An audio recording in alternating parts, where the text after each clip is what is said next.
Hi, I'm Jessica Hackinson. I'm a reading specialist from Coastal Academy, and I am doing an overview of Explode the Code. And today we are going to look at Book 1. For Book 1, it is assumed that students have mastered all of their basic consonant sounds, and we're going to start in right away on short vowels and decoding short consonant, vowel, consonant pattern words like cat or dog. If you are not sure if they've mastered those consonant sounds, Book 1 actually contains a pre-test. It's the only book that has that, and so you can make sure, it's at the very beginning of Book 1, you can make sure that they have mastered those consonants before you move on. I'm going to walk you through a lesson in Book 1 so that you can see the main components and the way that you can kind of go faster or slower depending on your student's need. And today I'm going to focus on Lesson 3, and of course I'm pulling out my teacher's guide because that's where the teaching is in Explode the Code. So I'm going to look at Book 1, Lesson 3. And when I open up, the first thing that we see is that today we're focusing on short A with final consonants. So we're working on the A sound. It's going to tell you that you need the code cards or wall chart for this lesson, and you don't. So you may or may not have them, but you don't need them, and I'll show you exactly why.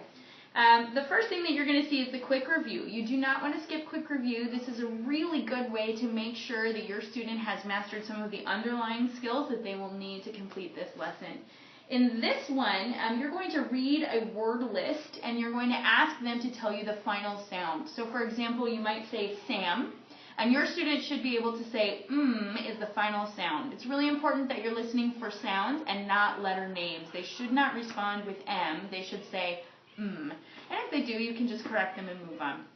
If they are not able to do that skill, you're welcome to repeat the same quick review lesson multiple days in a row until they get it. It really is more important that they have mastery over these skills rather than moving through it too quickly.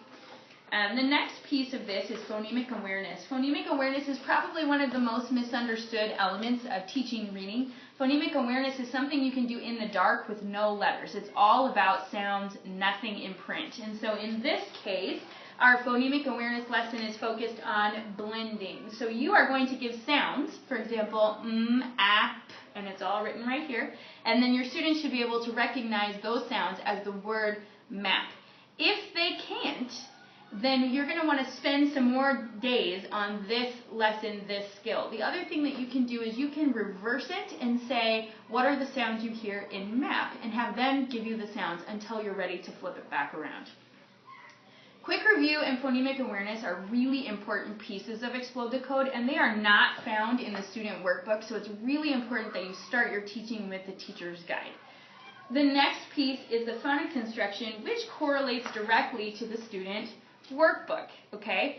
So in this lesson, as we talked about in the beginning, we are talking about the A sound. You can use this first page, the first work page in that lesson as your visuals. For example, there's an apple here. You can say, what sound do you hear at the beginning of apple?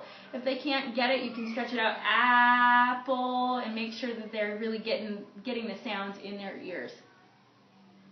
Then you have some practice here. I would recommend doing this with your students so that you can get a feel for, do they hear these sounds? Some of these work pages can be completed without actually mastering the skills, so you want to make sure that you complete the first few with them so that you're watching for that.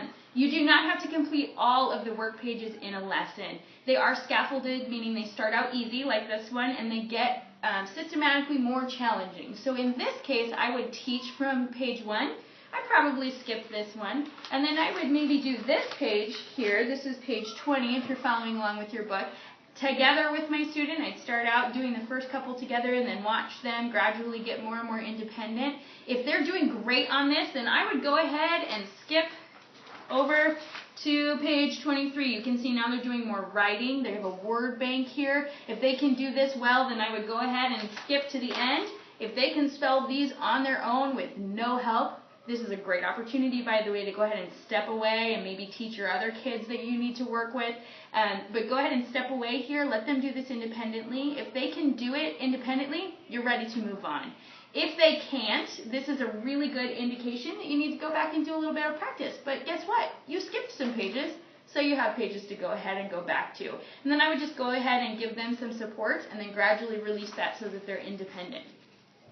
If they've mastered this and they can move on really quickly, feel free to go ahead and move on to the next lesson. But the key here is to monitor and make sure that they can do this. They've mastered the concept and they're not just circling things based on the pictures.